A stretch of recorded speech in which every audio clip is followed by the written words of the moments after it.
We are here at the Newark Boys and Girls Club to celebrate the start of the most ambitious effort in decades to lift children out of poverty and give working families a leg up in this economy.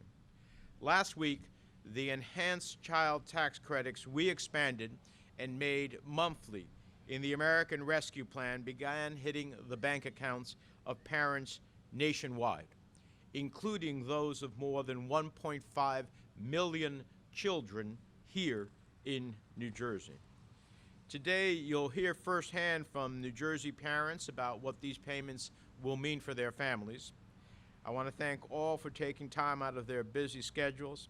I appreciate Mary Cogan, the Vice President of Advocates for Children of New Jersey, Make the Road, and advocates and other advocates who are joining us today. And then I really want to start off by saying that my colleague, Senator Cory Booker, was a relentless advocate for expanding the child tax credit. I remember him getting up in the Democratic caucus time and time again to say how this could be transformational in the lives of young children and their families. And that's exactly, his vision is exactly what is taking place today. So Cory, thank you for your tremendous advocacy. It's part of why this is in law. Cory and I both championed a bill called the American Families Act, which became the blueprint for this provision in the American Rescue Plan. The rescue package expanded the child tax credit to $3,600 per child under the age of 6 and $3,000 per child between the ages of 6 and 17. We also made it fully refundable because under the status quo, 27 million of the nation's poorest children were ineligible for the full benefit. It made no sense. The children most in need, including 560,000 in New Jersey, were left behind. And because raising a child involves daily expenses that don't wait for annual tax refunds, we arranged for the Treasury Department to send monthly payments. So for parents with a newborn at home and a toddler in daycare, that's $600 a month to help pay for diapers or baby formula or childcare and all the other expenses that goes into raising a young child. And for children between 6 and 17 years of age, that $250 monthly payment could go towards clothing, an after-school activity, a laptop, or even just saving for college. Now, ladies and gentlemen, I have spent nearly 4+ decades in public service. I know history when I see it. And this is a truly historic moment that will help level the playing field for children who do not grow up with all the advantages that are enjoyed by children born into wealthier families. I've been proud to be part of this effort. It reminds me, it took me back to the politics in the first place of why I got involved in public life. I grew up poor in a tenement. I was a high school student who qualified for the honors program, but my family couldn't afford the required books. And many others like me were in the same boat. That's why I led a campaign to reform the school board in my hometown and ultimately won a seat on it, to level the playing field, to give everyone a fair shot. That's why I support making these enhanced tax credits permanent today. I have to remind you that not a single Senate Republican joined us in support of these tax credits. Not one, not a single one. They had no problem handing out trillion-dollar tax cuts to big corporations that often get away with paying no taxes at all. But when the time came to help working people whose lives were turned upside down by a pandemic and its economic fallout, they cowered in the corner and made clear where their priorities lie. The party that used to talk so much about quote-unquote family values showed once again how little they actually value families. The only reason we're celebrating a policy today that will reduce poverty, probably the biggest single modern history legislation to reduce child poverty in America and help more families get by is that the American people elected a Democratic majority in the United States Senate and put a man named Joe Biden in the White House. Now we're working to make these monthly payments permanent because let's face it, the struggles that families have will endure long after this pandemic has finally been overcome. Raising a child has never been more expensive.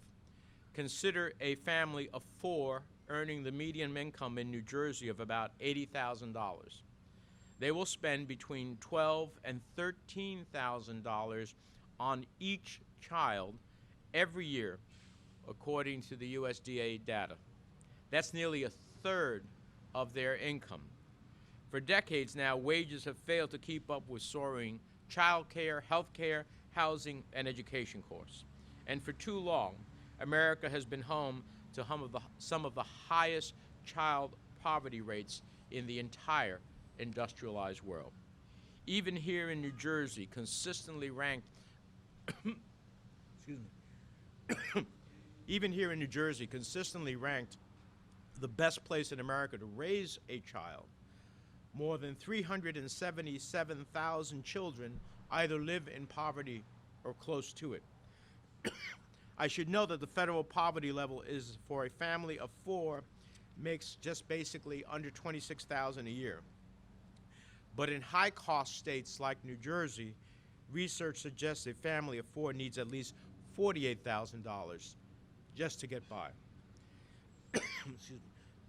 That means nearly a third of New Jersey's children live in families struggling to make ends meet, and more than 2/3 of those children are children of color.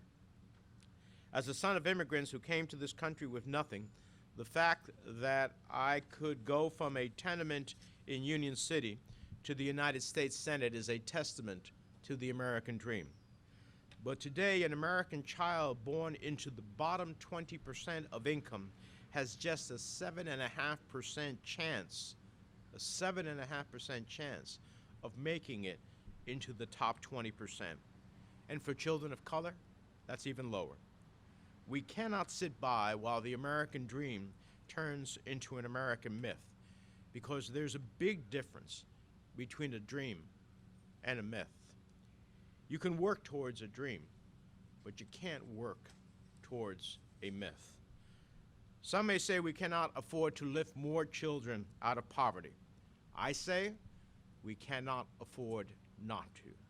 To restore the great promise of this nation, we must begin with our families. And the person who has been at the epicenter of making that a reality is my colleague, my friend in the United States Senate, Senator Cory Booker. And it is wonderful to be here with Bob Menendez.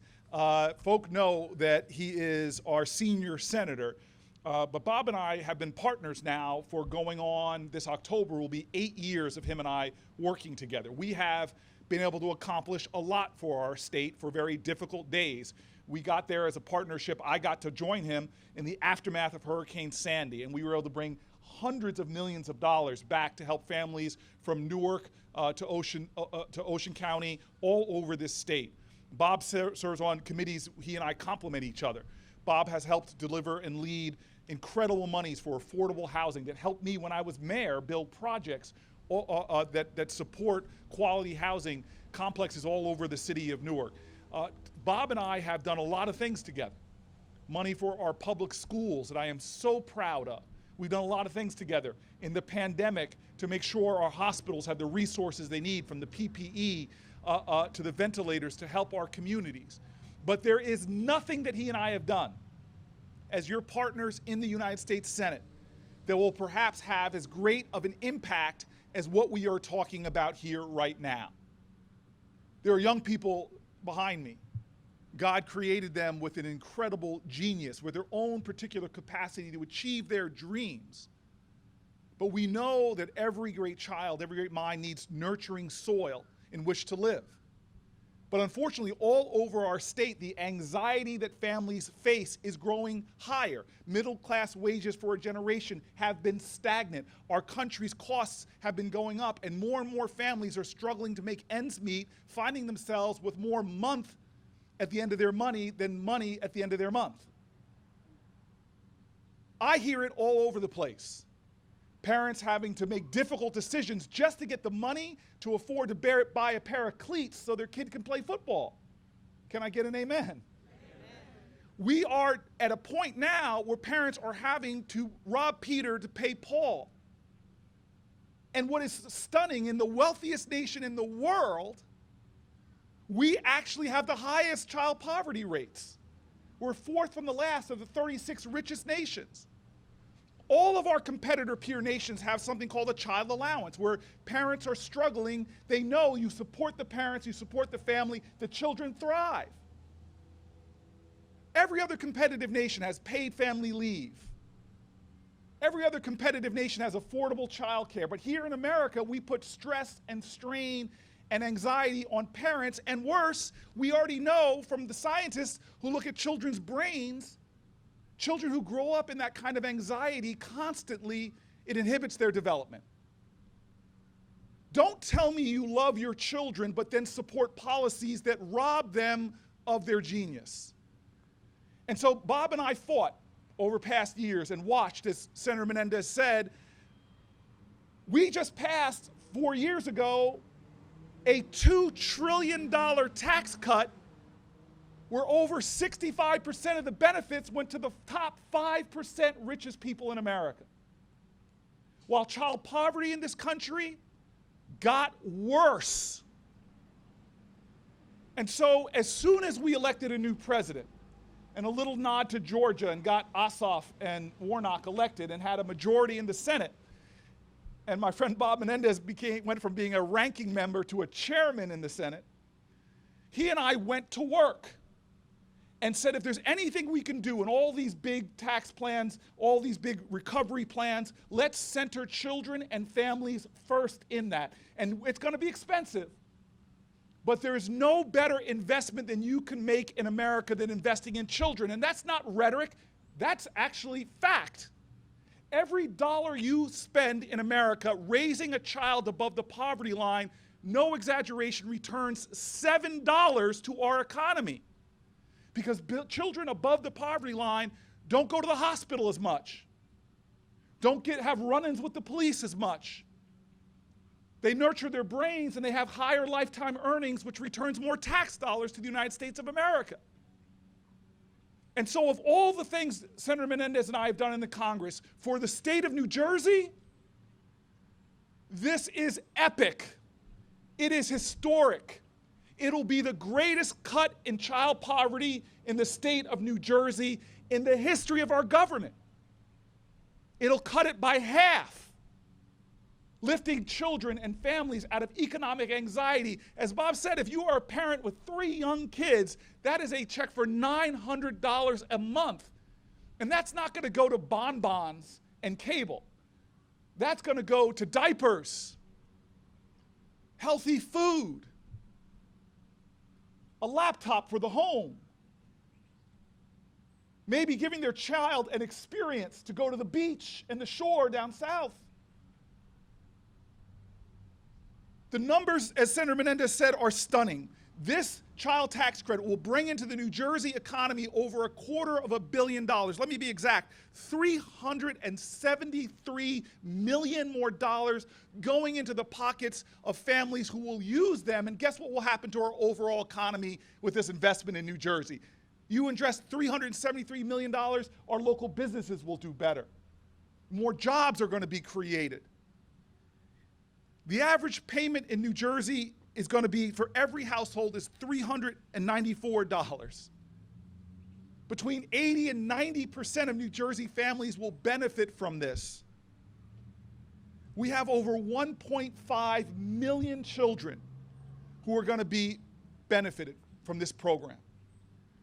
This is a great day. This is an epic day. For the next year, starting on July 15th, I've been hearing the stories already. You're going to hear from them today. But let me just tell you from my heart, as a guy that has lived in the Central Ward of Newark for over 20 years, just walking the neighborhood this weekend, people coming up to me, some of them surprised, some of them shocked. I just talked to a woman who was worried that her Social Security payments aren't going to go that long enough. And my brother over here, you know this, that we have grandparents raising their grandchildren who are going to get this money. This is for the first time I have seen my country as a whole say that we are going to turn the rhetoric of loving our children into a policy that shows it in abundance. This is what John Lewis talked about creating a more beloved community. This is the wealthiest nation in the world, treating its greatest wealth with reverence and respect, and that of its children. And I'm telling you what, this is for a year. But Senator Bob Menendez, if I'm going to be in a fight, this is my partner. We are going back into the trenches of Washington because our goal is to fight, and it's going to be tough because Senator Menendez, you said it, the Republicans are aligned against what he and I want to do. We want to make this permanent. If we make this permanent, we join the world's other wealthy nations in taking care of our children. That's the fight now. If you are liking this, if you think this is needed, if you support this, then please join us in this fight, not to make this a one-year epic historic policy, but make it a permanent policy that the United States of America, in word and deed, loves its children.